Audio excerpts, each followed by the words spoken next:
When the Silent Hill 2 remake was announced, a lot of people rightfully stood up and asked, why are they remaking Silent Hill 2 instead of the first game? In comparison, Capcom started by remaking Resident Evil 1 and then followed onwards chronologically, and if you're going to start somewhere, start at the start. It's a good point. A remake usually irons out a lot of the things that made the original game dated or hard to run, quality life improvements, playability, and then of course, graphics.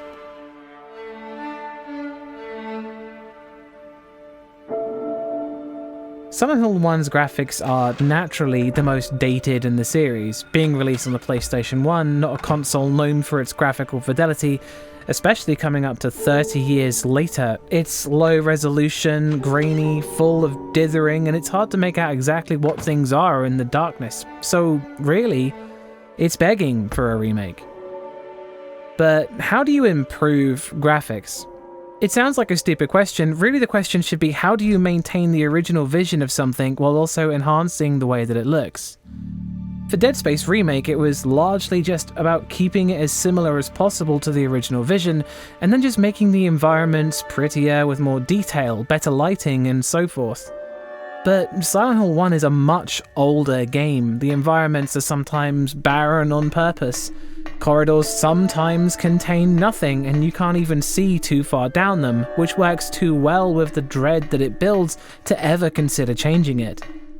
There's not much there for you to add much detail to, and if you did, would it even be an improvement? On the other hand, Resident Evil 4 Remake changed a lot of the tone from the original. The character designs, the locations all changed a little too, but it kept things similar enough for it to not really matter that everything wasn't exactly the same. But neither Dead Space nor Resident Evil 4 were psychological horror games, and a key factor to psychological horror is its atmosphere, something that graphics play into heavily. The way things look, the way things are hard to comprehend, the stylistic choices, and even the limitations are all something conveyed to the player through the graphics. And Silent Hill being a dark, grainy, dithered mess of murky pixels helped solidify it. As time has gone by, it's still something extremely eerie, even more so all these years later. What was cutting edge has now become dated in a way that enhances its strange look. In the modern era, we are going back to this time period frequently in an attempt to reclaim the same dated look and feel of games released on PlayStation in 1999. You can argue that indie games are doing it because it's cheaper to have older dated graphics, but you can also say that it's a stylistic choice, and the style they're choosing is dated. Regardless of age, there's something disconcerting and disconnecting in some way with low-quality graphics, like you're looking through a window to another world that's so close to our own, but isn't. The immersion of Silent Hill is never broken due to how it looks. You're nursed into the suspension of disbelief by things that you can recognize, things that just about resemble things you know, a vague sense of familiarity. But what's unsettling are the things that you don't, subtle details lost in the resolution and pixels that aren't there, the fuzzy shapes of the familiar blending with the obscurities, like a dream, unfocused. In the olden days, it was pretty common to have to use your imagination to patch up the holes left by blocky graphics. And to a degree, games like Silent Hill still rely on that, to let the player imagine greater horror than can be conveyed, or just frightened by what little they can see. Sound design plays into it a lot, but low-quality graphics of their own give off a vibe, which is why a lot of modern indie games are utilizing the look of PlayStation 1 graphics to make their games eerier or more unreal. That Which Gave Chase presents a story where you travel the Arctic tundra as a sled musher, and your guide goes with you. He's just a man, but looking at the way he's presented, there's something unsettling about him. The way his face lights up as you sit around the fire is just strange.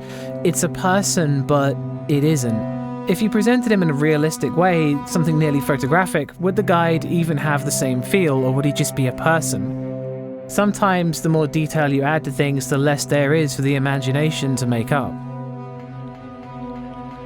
The real reason why I think remaking Silent Hill 1 isn't necessary is because its graphics are aging like fine wine, getting more dated and creepier each year, more unsettling, and as graphics improve, The game is left further behind in its bubble where its crude dark world is separated from our own by its representation, a time capsule from a more jagged era.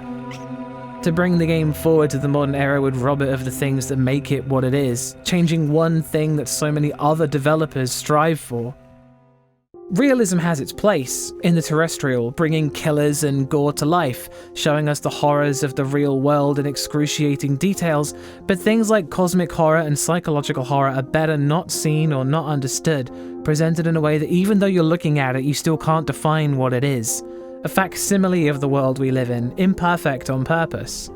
The menacing fog of Silent Hill is famously a hardware limitation of the PlayStation, and people still use it to create a sense of dread today. You don't know what's lurking in the darkness you can't see through. The blood and rust and grainy blocky pixels of the walls and surfaces bend and warp as you pass them, like the world is made of a flexible glass that feels like it's going to break. Ultimately, the limitations of the past are just that, limitations, but they have their place in horror. Even things like a limited aspect ratio can make the game feel claustrophobic. In the age of widescreen monitors and even ultra-widescreen, massive field of view settings so you can see all around you, a tiny square box feels like it's depriving you of your senses. It's restricting, stifling. To get why imitating the graphics of the past just works well in some conditions, Murder House's antagonist is just a man in a bunny suit, but the graphics make him out to be this howling, nightmare-inducing figure of terror in all its low-poly glory. But it's not just the graphics that really do this. You can't just lower the resolution and expect it to be scary. To look beyond graphics, underneath them, what shines true and holds up no matter its fidelity is art style. And no one style is better than another when it comes to being disturbing or making people uncomfortable. Whether it's the realism of games like Until Dawn, the near-realism of something like Burnhouse Lane with its clearly human characters that all bend and move like puppets, Fran Bow with its well-drawn but also eerie renditions of people and things, all the way to Hobbs Barrow where even facial expressions have an uncanny valley feel to them. They all serve a purpose to the narrative. Even a childlike, cartoonish way to present things can lend to the horror. Alice Madness Returns has many characters who are represented by their strange proportions. Some of the women you see in Victorian London are so skinny their torso looks like it's skeletal. Some people have large noses and heads bigger than their bodies, others the opposite, representing different things about the character, a deliberate detachment from realism, which would drain this twisted perception. You can tell at a cursory glance the kind of people they are based on this, or the kind of people they're meant to be. There's a sense of deformity, a sense of spite. The pixel art of Strangeland or the comic book style of Sally Face and the ER patient Typhon are all deliberate styles that play to the game's strength, to emphasize elements of the horror. A well-implemented art style will always outdo the graphics that render it, which is how some things look timeless or dated in their own special way. Horror games don't really need the most impressive graphics to get the best results. It's impressive when they look good, but there is an argument for low-quality graphics. And this was it. This video has mostly been me waffling about Silent Hill and PlayStation graphics, but I hope it was at least fun to watch. I'm getting ready for Halloween soon, so there won't be too many more videos before I stop for September to give me more time to finish things for October. But regardless, I will be back October 1st for 31 days of videos all the way through the month, culminating in what should be an end-of-year video, which for me, ends on October 31st. My year starts in November. Anyway, thank you for watching, and always go check out Bumps in the Middle of the Night. Peace.